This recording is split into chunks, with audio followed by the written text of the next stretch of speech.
السلام علیکم فرینڈس، علی عباس ٹاکس میں خوش آمدید۔ آج ہم بات کریں گے فال آف ڈھاکہ کے بارے میں، سقوط ڈھاکہ 16 دسمبر 1971 کیا ہوا تھا، اور کیا یہ واقعہ جو ہے واز این ابرپٹ انسیڈنٹ، یا جو آپریشن سرچ لائٹ 25 مارچ 1971 کے بعد حالات خراب ہوئے، یا اس سے پہلے ایک سیریز آف انسیڈنٹس تھی جو کہ اس واقعے کو آگے جا کے ایک لے آئی، رونما کی، اور اس نے سیریز آف انسیڈنٹس نے کیا ہوا تھا۔ تو اس حوالے سے ہمارے پاس ایک آئی وٹنس جس کو ہم کہہ سکتے ہیں، کیونکہ Qazi Faiz Mamun was most prominent leader of the Awami League in Pakistan, West Pakistan, he was vice president, اور ان کے بیٹے آج ہمارے اس پروگرام میں ہیں قاضی جاوید صاحب۔ قاضی صاحب thank you so much for joining us. اچھا، قاضی صاحب کے بارے میں یہ کہا جاتا ہے کہ مجیب الرحمان کے بعد اگر عوامی لیگ میں کوئی سیکنڈ ٹیئر لیڈرشپ تھی تو وہ قاضی فیض مامن صاحب تھے، اور قاضی صاحب وہ ساری جو وہاں پہ ہیپننگس تھی ان کے آئی وٹنس بھی تھے، اور ان کے بعد جو فال آف ڈھاکہ کے بعد ان کے اوپر جو گزری وہ تو آپ سے بعد میں پوچھیں گے، لیکن کیونکہ آپ ان کے بیٹے ہیں اور آپ نے ساری چیزیں آنکھوں کے سامنے دیکھی ہوں گی، اور اس طرح سے ایک جو ان کی طرف سے آپ نے سنا ہوگا کہ اصل میں یہ واقعہ ہوا کیسے، کیا یہ واقعی میں ایک اچانک جو الیکشنز ہوئے 70s کے دسمبر میں، اور اس کے بعد جو ہے 71 سرچ لائٹ آپریشن کے بعد میں حالات خراب ہوئے، یا کوئی پیچھے سے ایک بڑا series of events, incidents and deprivations تھا جو کہ اس واقعے تک لے آئے؟ مہربانی، آپ نے مجھے مدعو کیا اپنے پروگرام میں۔ کہ راجپر صاحب، یوں کہیے کہ میں اس گھر میں پیدا ہوا ہوں، اور کچھ ایونٹس تو میری آنکھوں کے سامنے ہیں۔ 1964 کی میری پیدائش ہے، اور 1971 تک میری عمر 6-7 سال ہے، اور گھر کے کاریڈورس میں، گھر کے باہر، ادھر ادھر اس کو جو ہے ہم نے دیکھا۔ تو اب اس سارے تناظر میں جو اہم چیز ہے وہ یہ ہے کہ 2-4 باتیں ہیں۔ ایک تو آپ اس کو لے لیں 1971 کو، جس وقت یہ واقعہ ہوا ہے، اور 24 مارچ، یعنی کہ 25 مارچ کو شیخ مجیب اریسٹ ہوئے ہیں، یا 26 مارچ کو اریسٹ ہوئے 1971۔ تو آخری ملاقات میرے والد صاحب کی ان کے ساتھ 24 مارچ کو ہوئی ہے، اور فیبروری میں شاید وہ جیل سے آزاد ہوئے تھے۔ وہ تو پھر فیبروری جو ہے وہ 71 میں ایک تو الیکشن ہو گئی دسمبر کی 70 کی، پھر اقتدار شفٹ کرنا تھا جو کہ نہیں شفٹ ہو رہا تھا۔ تو جیسے ہی الیکشن ختم ہوئے تو قائد صاحب، میرے والد صاحب چلے گئے Dhaka.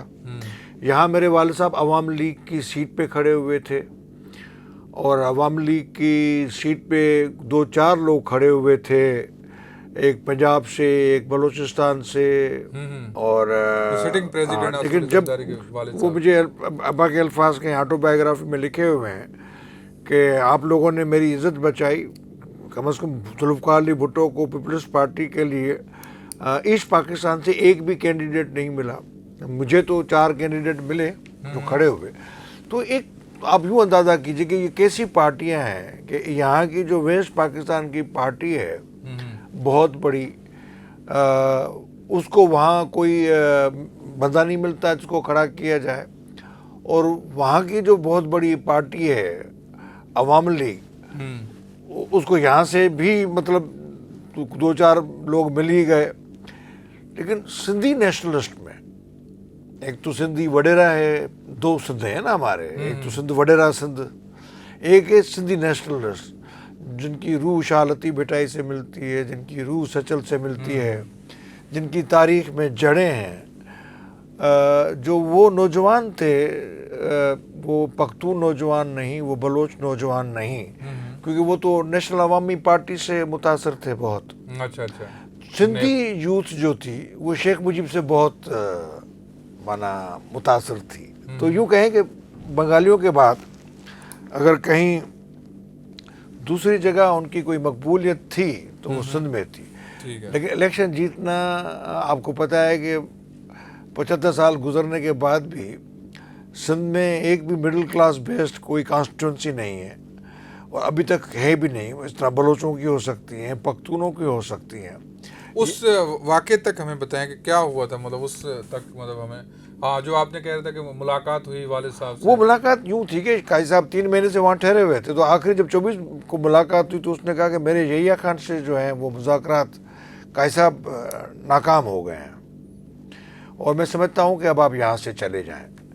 Now we are living in 2 different countries. ہاں بالکل, میرے والد صاحب کے آٹو بایوگرافی کے نوٹس ہیں.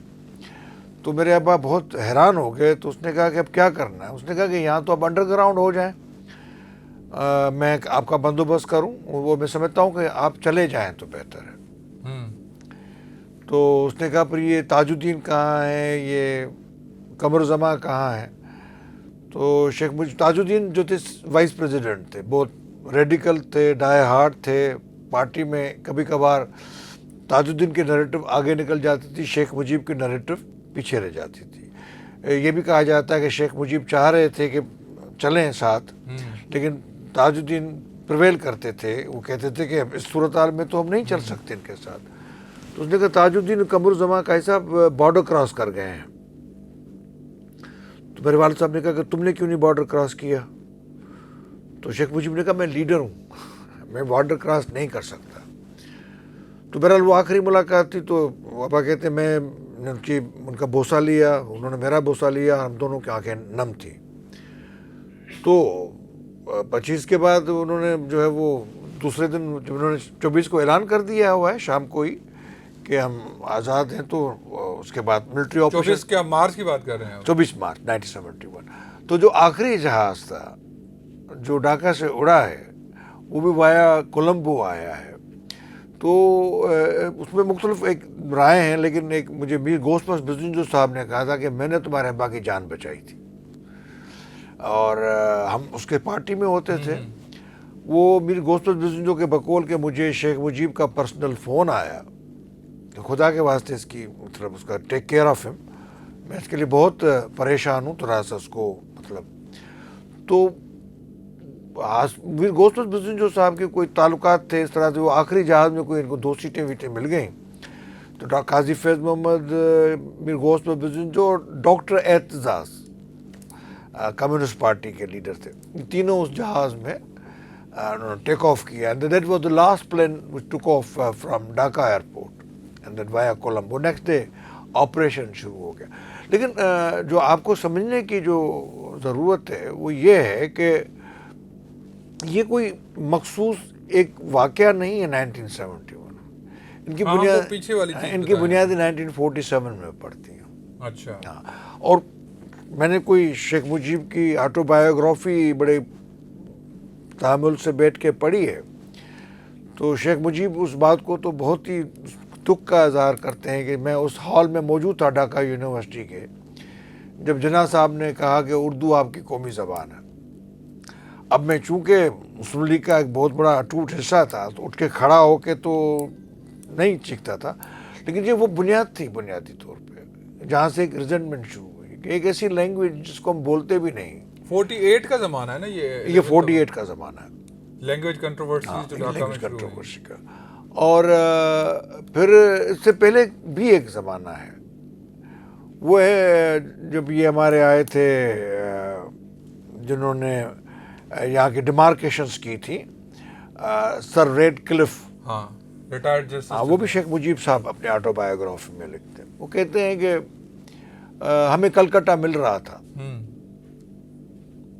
کلکتہ پاکستان کو مل رہا تھا, اور کلکتہ کے پاکستان کو ملنے کی بہت ساری وجوہات تھے. ایک تو ہم سب مسلمان بنگالی وہاں تھے, رہتے تھے, اور ہماری گورنمنٹ بھی وہاں تھی, مسلم لیگ کی گورنمنٹ تھی, کولیشن گورنمنٹ تھی, اور شہید سروردی جو تھے وہ چیف منسٹر, حسین شہید سروردی.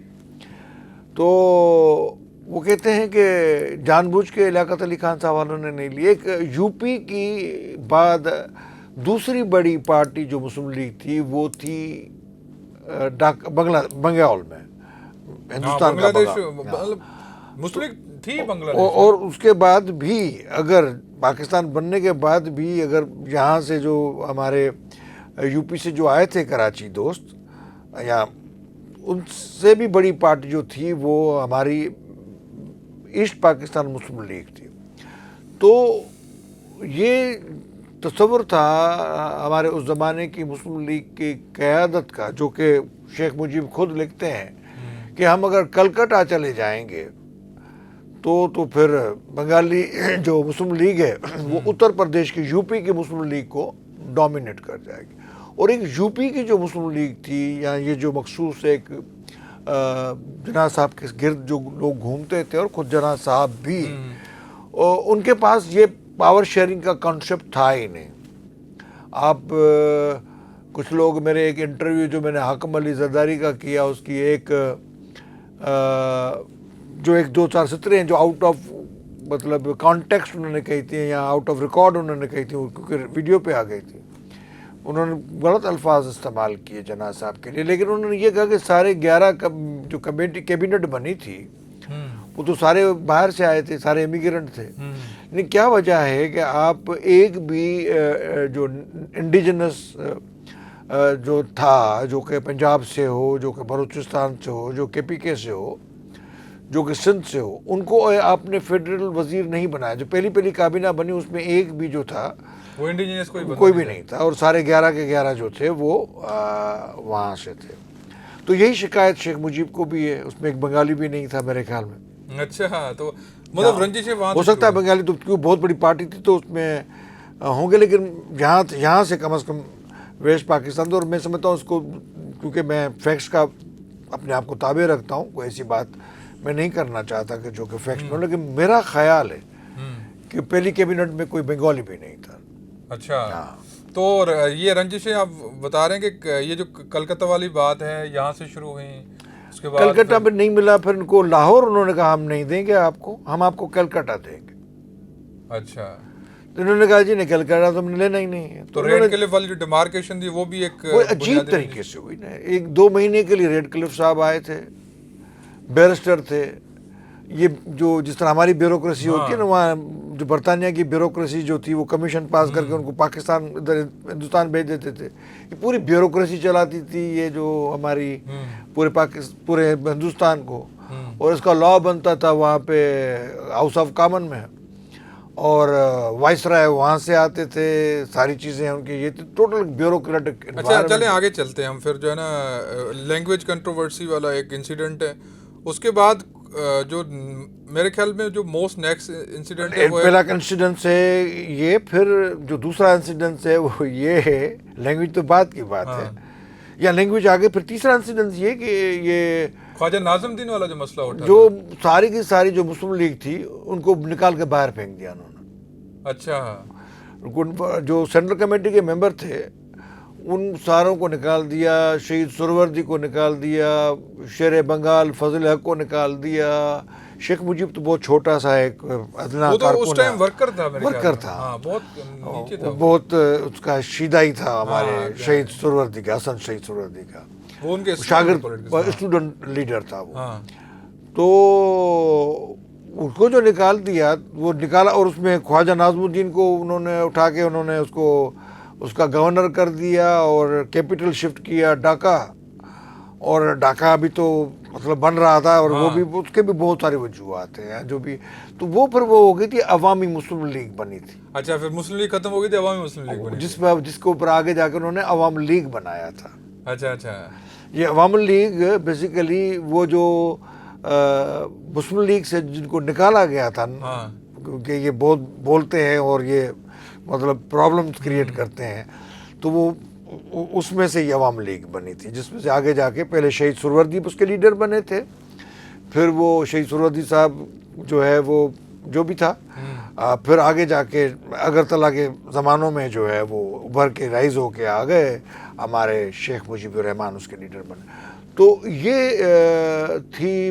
خواجہ ناظم الدین کو بنایا, خواجہ ناظم الدین صاحب اور بہت سارے محمد علی بوگرا اور یہ کچھ 10-12 کے بیوروکریٹس. لیکن اندر کی جو تھی اس کی پھر آپ کو ایک خبر ہوگی کہ جو اسٹیٹ الیکشن ہوئے تھے 1953 میں اسٹیٹ الیکشن ہوئے تھے جس میں ساری کی ساری مسلم لیگ ہار گئی تھی، لگ بھگ کوئی 300 غلام احمد کے زمانے میں ہوئے تھے نا وہ شاید گورنر جنرل غلام احمد بالکل بالکل بالکل، لیکن اس میں ساری مسلم لیگ ہار گئی تھی اور یہ جو تھی وہ منا 300 میں سے کوئی 9 جیتے تھے اور باقی سب ہار گئے تھے. تو یہاں پہ جو قومی اسمبلی میں بیٹھے ہوئے تھے نمائندہ، کیونکہ وہاں تو اسٹیٹ الیکشن تو ہار گئے، تو انہوں نے استعفی دینے کی کوشش کی کہ بھئی ہم تو اب مطلب وہاں تو کوئی اور ماجرا ہے، ہم تو یہاں، کیونکہ یہاں قومی اسمبلی کی الیکشن ہو ہی نہیں رہی تھی.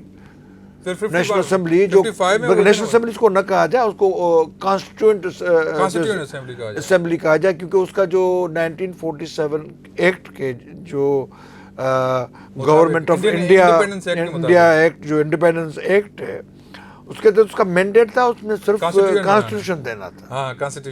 وہ کانسٹیٹیوشن دے نہیں پا رہے تھے، بڑی پریشان تھے کیسے کانسٹیٹیوشن دیں.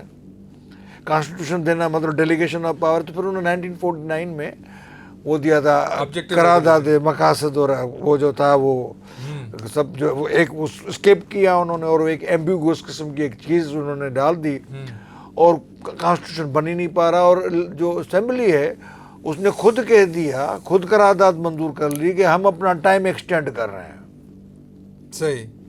ایسا واقعہ ہوا تھا برطانیہ میں 1650 کے اراؤنڈ، جب جو مارشل لا لگی تھی، پہلی جو کو آیا تھا وہاں پہ، اس کا نام بھول جاتا ہوں ہمارے اس کا، اس اسمبلی نے بھی یہی کہا تھا، وہ جو ہاؤس نے، ہاؤس آف لارڈ بڑا ہاؤس، ہاؤس آف کامن نہیں ہوتا تھا، کہ ہم اپنی مطلب ٹینیور بڑھا. تو جو آدمی کے جس طرح جسم کی زندگی ہوتی ہے، اس طرح اسمبلی کی زندگی جو ہے وہ زندگی ہوتی ہے. وہ اسمبلی اپنی زندگی جو ہے وہ جورسپروڈنس میں، جس طرح میں ایک کانسٹیٹیوشن کا شاگرد ہوں اور میں وکیل ہوں سپریم کورٹ کا، تو میرا اپنا ایک وہ زندگی نہیں ہوتی ہے. تو انہوں نے جو ہے وہ ایک اس کو میں نے ابھی یہاں تک آپ کی جو باتوں سے سمجھ پایا ہوں وہ یہ ہے کہ ایک تو لینگویج کنٹروورسی، اور دوسرا جو ہے وہ جو کانسٹیٹیوشن ایک جو اسٹرگل تھی، کانسٹیٹیوشنل اسٹرگل، اس میں جو ڈفرینسز بننا، اور پھر 53 والا جو اسٹیٹ الیکشنز ہیں، یہ میجر پوائنٹس ہے. پھر مجھے آگے چل کے یہ بتائیں کہ جو میجر جو جیسے اسکندر مرزا، حسین سعید سہروردی، اس کے بعد خواجہ ناظم دین، محمد علی بوگرا، یہ سارے کچھ جیسے ٹاپکریسی جو اس ٹائم کی جو بیوروکریسی تھی، تو ان میں تو یہ تقریباً بنگلہ دیش سے لوگ تھے. تو ان کے اس میں اگینسٹ کون تھا؟ ایک شیخ مجیب تھا صرف، حسن شہید سہروردی تھا صرف. اس زمانے میں میرے والد اس عوام لیگ میں تھے. میرے والد پائنیئر سے ہیں نیشنل عوامی پارٹی کے. جب شہید حسن سہروردی کو جو پاور ملی، وہ اسی طرح ہی ملی جس طرح آج کل پاور ملتی ہے نا. تو حسن شہید سہروردی کو انہوں نے اسٹیبلشمنٹ نے لارے لپے دے کے لے کے آیا، اور ان کو کہا کہ یہ جو فارن افیئرس کی جو ہے منسٹری اور یہ وہ وغیرہ وغیرہ وہ ہم سنبھالیں گے، باقی آپ. سہروردی صاحب کیونکہ پاور لینا ہوتا ہے، آپ کو پتہ ہے، پاور لینا بھی چاہیے، اور پاور سے تو کبھی بھی آپ کو مطلب خامخواہ روٹنا وغیرہ بھی نہیں چاہیے. تو لہٰذا یہ ایک عوامی نمائندہ پارٹی نے ایسٹ پاکستان کی وہ پاور لی. تو قاضی فیض محمد جو تھے وہ اس سینٹرل کمیٹی میں ہوتے تھے. تو 1 سال بھی نہیں چلی وہ، اس کو غلام محمد نے، گورنر نے اس کو بھی اڑا دیا. اور گورنر غلام محمد کس طرح آئے تھے وہ بھی ذرا دیکھے، لیاقت علی خان صاحب لے کے آئے تھے. اس کے بعد حسین شہید کے بعد محمد علی بوگرا آئے تھے. بوگرا صاحب تو بالکل ایمبیسڈر تھے میرے خیال میں، وہ کوئی امریکہ کے وہاں سے لے کے آئے. اس وقت CIA بہت انوالو ہو گئی پاکستان کے اندر. اچھا، CIA نے بالکل ٹیک اوور کر لیا نا پوری جو ہے وہ ایک جو دیکھیے ایک گیپ تھا. Pakistan was not made by Muslim League, اور Pakistan was made by Muslim League, it was the weakest party in itself. اچھا بھائی، آپ کے جس 11 جو منسٹر ہیں وہ امیگرنٹس ہیں. آپ یہاں پہ گراس روٹ پہ لوگوں کو لے کے بھی نہیں آتے. جو بڑی گراس روٹ لیول پہ پارٹی تھی وہ جو مسلم لیگ ایسٹ پاکستان، قائد اعظم پھر کس کا وہ تھا پریزیڈنٹ؟ تو قائد اعظم خود بیمار ہو گئے نا. قائد اعظم صاحب کو بھی تو آخر میں time of independence Muslim league کا رول تو تھا نا. مسلم لیگ کا رول دیکھیں کون سی تحریک چلی ہے پاکستان کی؟ جی تحریک تو بات نہیں ہے. آپ اصل دیکھیں میں نا اگر مجھے ایسے کریں تو ٹاپک کوئٹ انڈیا موومنٹ چل رہی اصل میں ہے, فال آف کوئٹ انڈیا ڈھاکہ کی موومنٹ بات چل کر رہی رہے ہیں ہے. کیونکہ سیکوینشلی ہم آگے چل کے ویسے کوئٹ انڈیا موومنٹ چلی اس کے بعد, لیکن جب ہم بات کرتے ہیں نا کہ ایز اے پارٹی وڈیروں نے چلائی تھی سندھ کے, جی چودھریوں نے چلائی تھی پاکستان تحریک. 1946 تک تو کہاں کون سے لاہور میں کوئی مظاہرہ ہوا تھا, کوئی ہوا تھا, کوئی کراچی میں کوئی ٹیک اوور ہو گیا تھا, کوئی کے پی کے میں لوگ نکل آئے. آپ تحریک سمجھتے ہیں, تحریک کے بارے میں آپ کی ڈیفینیشن تو صحیح ہے نا. تو موومنٹ ایک بالکل موومنٹ ایک یو پی کے اندر ایک بنگلہ دیش واز پلینگ میجر پارٹ, وہ بہت بڑے آگے وہاں پہ پلے کر رہے تھے اور وہ جیت بھی چکے تھے, اور ان کی گورنمنٹ تھی مسلم لیگ کی, ایک واحد گورنمنٹ پورے ہندوستان میں اگر کہیں تھی تو وہ جو تھی کولیشن گورنمنٹ حسن شہید سورت والی وہ تھی. ٹھیک ہے نا, تو وہاں تو بہت بڑے میٹر کرتی. یہ تو خود جو مسلم لیگ کی جو سینٹرل کمیٹی تھی وہ خود یو پی میں میٹر نہیں کرتی تھی. اچھا سر ہم آگے چلتے ہیں کیونکہ آگے جیسے حسین شہید سروردی کے بعد محمد علی بوگرا والے, یہ جو میں دوسرا مجھے یہ لگ رہا ہے کہ یہ جو میرے خیال میں 7 پرائم منسٹر یا اراؤنڈ لیاقت علی خان اور خواجہ ناظم الدین اور مطلب محمد علی بوگرا, اس کے بعد جو ہے چودھری وہ تھے, یہی جو نہرو صاحب کہتے تھے میں بھی دھوتی تبدیل کرتا نہیں ہوں تو وہاں وزیر اعظم تبدیل ہو جاتا ہے. اور اس کے بعد جو ہے حسین شہید سروردی, فیروز خان نون, اس طرح سے 1958 تک تقریباً اسکندر مرزا سے پہلے تک گورنر غلام محمد گورنر تھے, اور گورنر کے پاور بہت پاورفل پاور تھے. خواجہ ناظم الدین صاحب نے جو فارم آف گورنمنٹ تھا یہ اس نے بھی بڑے ڈفرینسز میرے خیال میں رول پلے کیا. جو جی آئی ایکٹ کے تحت آپ کو اسینٹ جو ہے وہ لینا ہوتا تھا گورنر کوئی بھی. آپ کو پتہ ہے ایک پاٹل کیس ہے اور ایک 200 کیس ہے اور ایک مولوی تمیز الدین کیس ہے, تو آپ اس میں آپ جب جائیں گے تو آپ کو ساری چیزیں سمجھ آئیں گی. تو جو لیاقت علی خان صاحب کا جو شہادت ہوئی وہ اس کے بھی آپ کو پتہ ہے وہ شہادت کیوں ہوئی بتا دیں ہمیں. وہ کیونکہ وہ جو پنجابی بیوروکریسی تھی وہ بہت پریشان تھی, اور لیاقت علی خان صاحب خود بھی بہت پریشان تھے پاور کو کیپچر کر کے. اچھا پاور اسٹرگل کے وہ ون پارٹی رول چاہتے تھے لیاقت علی خان صاحب. جو مسلم لیگ کا غدار ہے وہ پاکستان کا غدار ہے, وہ پلیورلٹی کی بات ہی نہیں کرتے تھے, وہ کوئی دوسری پارٹی کی بات ہی نہیں کرتے تھے. اور وہ پھر ایک زبردستی کانسٹیٹوئنسیز بنانا, مائیگریشن کروانا, زبردستی ہندوؤں کو یہاں سے نکالنا تاکہ کچھ ہو, اور ہندو جہاں سے جانے کے لیے تیار ہی نہیں تھے کیونکہ سندھ کے اندر تو کوئی بھی فساد نہیں ہوئے تھے.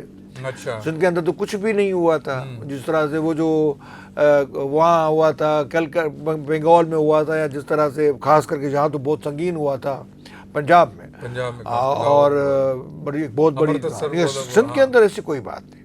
اچھا تو ہم سر وہی بات کر رہے ہیں کہ اس کے بعد مطلب ایک تو جیسے ہم نے مطلب پوائنٹ بائی پوائنٹ چیزیں کر رہے ہیں, بیک والی پھر ہم آپ قاضی فیض مند پہ آئیں گے.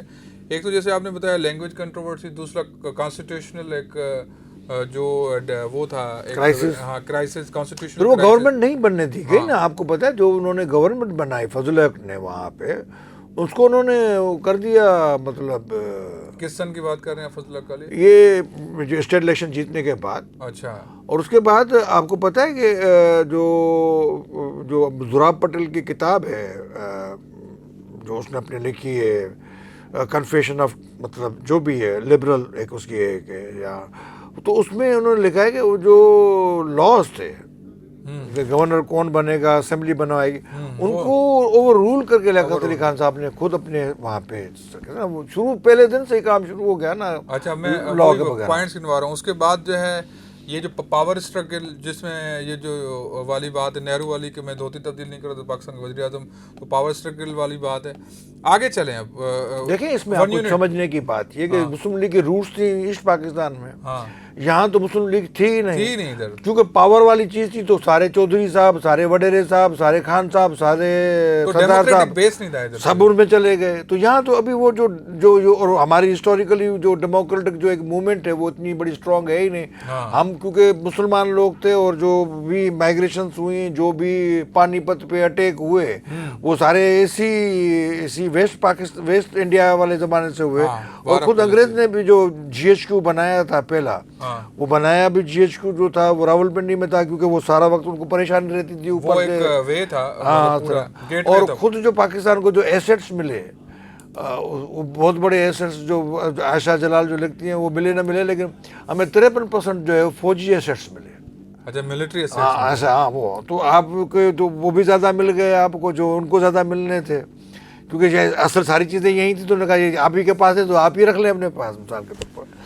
تو یہ ایک جو سندھی وڈیروں کا سندھ اور چودھریوں کا پنجاب اور خانوں کا NWAP اور سرداروں کا جو ہے وہ بلوچستان، تو کہاں تھا مڈل کلاس؟ جو عوام لیگ جو اتنی پاپولر، مسلم لیگ جو وہاں پاپولر تھی ویسٹ پاکستان میں، مسلم لیگ روح تھی. اچھا تو ڈیموکریٹک جو بیس تھا وہ اصل میں سارا جو اسٹرگلنگ تھا جو مسلم لیگ کا ڈیموکریٹک بیس تھا وہ سارا ایسٹ پاکستان میں تھا. جو مسلم لیگ کی لیڈرشپ تھی اور جو دوسرا مسلم لیگ کا جو سیکنڈ بیس جو تھا وہ تھا، کہاں 37 میں جیتے تھے؟ 1937 میں یو پی میں کہاں جیتے تھے یہ 1946 پنجاب میں یونینسٹ پارٹی جیتی تھی. پنجاب میں تو پنجابی مسلم لیگ یونینسٹ پارٹی. اچھا دوسرے دن وہ دھوتیاں تبدیل کر کے وہ مسلم لیگ بن گئے، اور یہاں سندھ کے وڈیرے جو ہیں وہ کسی وقت بھی آپ کو پتہ ہے وہ کلر چینج کرتے تیاری کرتے. تو there wasn't any democratic movement, there wasn't any vibrant society on which you can make the political process rest. اچھا ٹھیک ہے، تو یہ تو ہاں. اور اس کے بعد وہ جو ایک پوری کی پوری جو مسلم لیگ تھی وہ تھی ہی نہیں. وہ تو ایک وہ تھی لیڈ تھی جو جہاں پاور جائے گا وہاں چل جائے. اگر مسلم لیگ سے پاور نکلا تو آپ کو پتا ہے مسلم لیگ کہاں کھڑی تھی پھر. اور پھر تو مسلم لیگ یہاں پہ جنرل جالک بنواتے تھے، مسلم لیگ یہاں پر پھر وہ جنرل مشرف بنواتے تھے، مسلم لیگ یہاں پہ پھر ایوب خان بنواتے تھے. لیکن ایوب خان صاحب کے بعد فاطمہ نے اس کو ٹف ٹائم دیا. اور کراچی کا ایک بہت بڑا گریٹ رول ہے اس کے اندر. ڈیموکریٹک موومنٹ میں کراچی کا جو پہلا جو کسی بھی آمریت کو جو کیا گیا وہ کسی نے نہیں کیا، وہ کراچی نے کیا. جاوید صاحب اسی یہاں سے پوائنٹ شروع کر رہا ہوں، جو 1 یونٹ کب لگا؟ 1 یونٹ لگا یہ جو ہے وہ 1 یونٹ آیا 1960 کا جو کانسٹیٹیوشن. 1 یونٹ آیا 1958 میں، 1954 میں، یہ جو 56 میں جب اسمبلی آئی ہے نا، یہ جو نیا کانسٹیٹیوشن آیا ہے اس میں 1 یونٹ آیا ہے. اس میں 1 یونٹ آیا ہے. اور 1 یونٹ میں جو سب سے بڑے جو لڑنے والے اس کے خلاف سندھ سے 2-3 شخصیت ہیں. قاضی فیض محمد ہے، GM سید ہے، جتوئی ہے. نہیں میں اسی بات آ رہا ہوں کیونکہ ہم نا ڈاٹس کنیکٹ کر رہے ہیں. Language controversy, lack of democratic base. اچھا 1 یونٹ کا مقصد کیا تھا؟ میں وہی 1 یونٹ پہ بعد میں آتا کیونکہ یہ لینگویج اس کے بعد ہم اس پہ جائیں گے. میں دوبارہ پوائنٹس گنوا دیتا ہوں آپ کو. Constitutional crisis, language controversy, power struggle, lack of democratic base, because democratic base was totally in the Bengal and there was all the ruling elite, feudals. جیسے آپ نے کہا KPK کے خان صاحبان، سندھ کے وڈیرے اور چودھری پنجاب کے، اور اس طرح سے وہ بہت وائبرنٹ سوسائٹی تھی، مڈل کلاس بیس سوسائٹی تھی. یہ جو تھی وہ یہ ایسٹ ویسٹ پاکستان جو تھا وہ یہاں راجہ اور نوابوں کا تھا. اور اس کے ساتھ ان کے جو ملے ہوئے اسیٹس، ملٹری اسیٹس، پھر انہوں نے مل کے جو پاور کو شیئر کیا. اس میں میر گوسمت بسنجو کی آٹوبایوگرافی بھی پڑھنی چاہیے جو اس نے ایڈٹ کی. ہمارے ان کا نام بھول جاتا ہوں. ہاں تو وہ میں وہی کہہ رہا ہوں BM کٹی صاحب نے. اس کے بعد اب ہمیں بتائیں 1 یونٹ لگتا ہے 1 یونٹ. اچھا کانسٹیٹیوشن پہلا جو ڈرافٹ بنتا ہے ایک پورا 6 مہینے میں نہیں چلا نا، 6 مہینے میں نہیں چلا اور 1 یونٹ لگ گیا. 1 یونٹ نہیں 6 مہینے نہیں چلا، وہ مارشل آ گئے. اسکندر مرزا آیا، پھر اسکندر مرزا کے اوپر مارشل اس کے بعد. اچھا میں اس کو جو ہے نا یہ آپ کو ساتھ وہ کر رہا ہوں کہ ہمیں یہ بتائیں کہ اس کے بعد جو ہے 1 یونٹ کے بعد جو اسٹرگل چلی ہے وہ ہے فاطمہ جناح والی جو پریزیڈنسی والی میں وہ ایک اسٹرگل ہے. وہ 1960 میں پھر کانسٹیٹیوشن ہے، پھر کانسٹیٹیوشن آتا ہے. 1 یونٹ بنا اس لیے کہ ہم بنگالیوں کو ہم ان مانا شور تنگ کرتے ہیں بہت. اچھا میجورٹی کو کیسے خاموش کروائیں؟ تو ایک 1 یونٹ ان کو کہا آپ 1 یونٹ ہے اور سارا پاکستان 1 یونٹ ہے. اور سارا پاکستان 1 یونٹ یہ ہے کہ یہاں پہ کوئی وائس تھی نہیں، یہاں پہ کوئی انڈیجنس کلچر جو تھا وہ دشمن پاکستان تھا. اچھا سندھی بولنا جو ہے وہ ایک بہت بڑی بدتمیزی تھی، اور بلوچی بولنا بہت بڑی بدتمیزی تھی. اور یہاں سارا کلچر جو ہے وہ یو پی کا یا وہ پرانے حساب کتاب وہ سب کچھ جو ہے وہ سپر کلچر ہے، اور آپ جو ہے انفیریئر کلچر سے ایک خاص طریقے سے. اور اس میں ایوب خان صاحب نے تو ایک خاص انسٹرکشنز بھی دی تھی کہ جو سندھی پوسٹ پہ جو لفافے پہ سندھی سے کوئی لکھے ایڈریس تو ہاں اس کو خط پہنچا ہی نہ، پوسٹ مین کوشش کرے وہ خط نہ پہنچے وہاں پہ، تاکہ وہ مجبور ہو کے اردو میں جو ہے وہ لکھنا اس طریقے سے. اور پورا جو ہے اس کو رگڑ مار دیا انہوں نے. لیکن جو 1 یونٹ تھا وہ بیسیکلی تھا کیونکہ وہ 1 یونٹ تھا نا. بنگال واز 1. آپ کو پتا ہے ابھی بھی بنگلہ دیش کے آئین میں وہاں بائی کیمرل نہیں ہے, وہاں سینٹ نہیں ہے, اچھا وہاں ایک نیشنل اسمبلی, کیونکہ بنگالی ہیں. ہاں صحیح. سینٹ تو فیڈریشن کی جو ہے ایک عکس ہوتی ہے نا. تو بنگال تو پورا ایک بنگال ہے, تو اس میں سینٹ کی ضرورت ہی نہیں, فیڈریشن بنگال ہے نہیں, وہ ایک ہی مطلب یونیلیٹرل جہاں جو کہیں گے ایک ہی نیشن ہے, تو ایک ہی نیشن کے حساب سے وہاں پہ تو نہیں ہوتی ہے. تو یہاں پر چاروں صوبوں کو انہوں نے ایک کر دیا, ہمارا ہیڈ کوارٹر بنا دیا انہوں نے لاہور. سمجھا نا, اس طریقے سے وہ بیوروکریسی کے جو بہت بڑا انفلکس آیا, اتنا بڑا انفلکس, سندھی بیوروکریسی میں جو آ ہی نہیں پا رہے تھے, ٹھیک ہے نا. اچھا. اور یہاں سے جو تھا وہ اس طرح کے سے جسٹس سسٹم میں یہ ایوب خان صاحب نے یہاں پہ شور و ہنگامہ بہت ہوا, تو کیپٹل لے کے اڑے. کیپٹل اڑنے والی کہانی وہ 1960 میں لے کے اٹھے نا, وہ اس لیے کہ یہاں پہ ہنگامے بہت کرتے, تنگ بہت کرتے تھے نا. یہاں پہ قومی اسمبلی بھی یہاں پہ اور ایوان صدر بھی یہاں پہ, تو یہاں پہ تو اتنا بڑا وہ ایسی جگہ ہونا چاہیے جو ہے وہ کیپٹل کے لوگوں کی وہاں ریچ نہ ہو. یہ تو پی ٹی آئی نے وہاں ریچ بنائی ہے نا. اچھا. تو یہ پھر کیپٹل بھی جو ہے وہ جی ایچ کیو کے قریب ہونا چاہیے. پھر 111 بریگیڈ کو آسانی بھی ہوتی تھی وہاں پہنچنے میں, مثال کے طور پر. یہ ایک اس طرح سے آپ کا پاکستان چلانے کا ایک مائنڈ سیٹ تھا. اچھا چلے ہم کیونکہ بہت زیادہ جلدی آئیں گے قاضی فیض مند والی میموریز پہ, کیونکہ ہیپننگس پہ, لیکن ہمیں صرف اتنا بتائیں کہ اس کے بعد 1 یونٹ میں جو قاضی فیض مند کی ایک میموری یہ بھی آپ کو بتا دوں, جب وہ جو الیکشن, جب وہ شہید سہروردی نے جب اسٹیبلشمنٹ کے کہنے پہ جو ہے وہ نہر سوئس پہ جو ہے وہ جب ہوا تھا وہ سارا معاملہ, وہ سیٹوں اور جو یہ جو بنے تھے, یہ شہید سہروردی کے زمانے کے یہ واقعات ہیں. تو پوری جو سینٹرل کمیٹی تھی وہ تو کھڑی ہو گئی قاضی فیض مند کے ساتھ, میرزا ٹالپور اور یہ وغیرہ, اور اس میں میرے خیال میں یہ ہمارے نوابزہ نصر اللہ صاحب بھی تھے.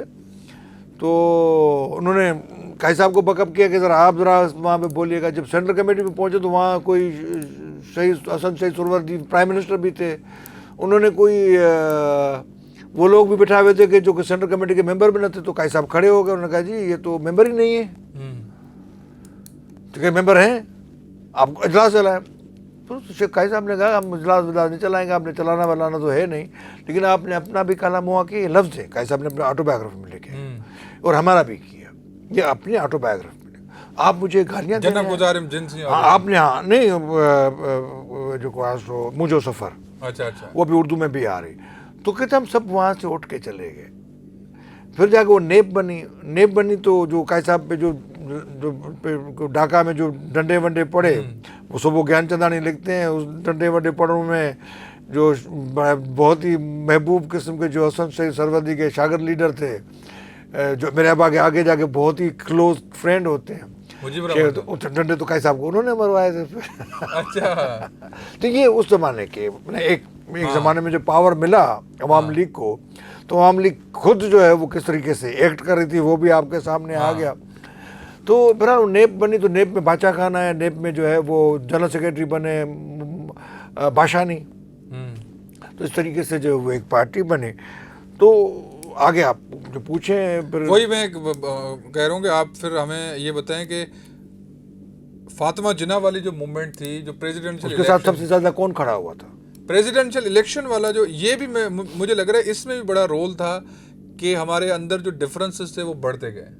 خاص کر کے جو وہ سارے جو وہ والے تھے لیفٹسٹ ہوں یا ایون جو ریئل جو ڈیموکریٹک قوتیں تھیں, جمہوری قوتیں تھیں, وہ ساری فاطمہ جناح کے ساتھ کھڑی تھیں.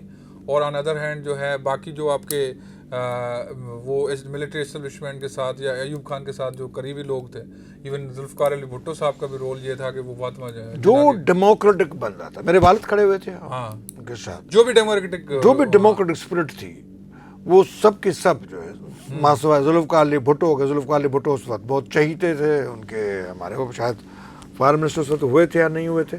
تو جو کمزور موومنٹ ہونے کی وجہ سے، کیونکہ مڈل کلاس بیس جو تھی وہ یہاں تھی، کراچی کی تھی، وہ اٹھ کے کھڑی ہوئی، باقی پورا پاکستان جو تھا وہ اتنا نہیں کھڑا ہوا، اور فاطمہ جناح کو بہت بڑی سپورٹ جو تھی وہ ایسٹ پاکستان سے تھی، اور جو اس کا جو نیکسٹ بڑا جو ڈائی ہارڈ اس کے ساتھ کھڑا ہوا تھا وہ تو شیخ مجیب الرحمان کھڑا ہوا تھا. اس وقت شیخ مجیب الرحمان بہت ابھر کے وہ شخصیت بنی تھی. اچھا.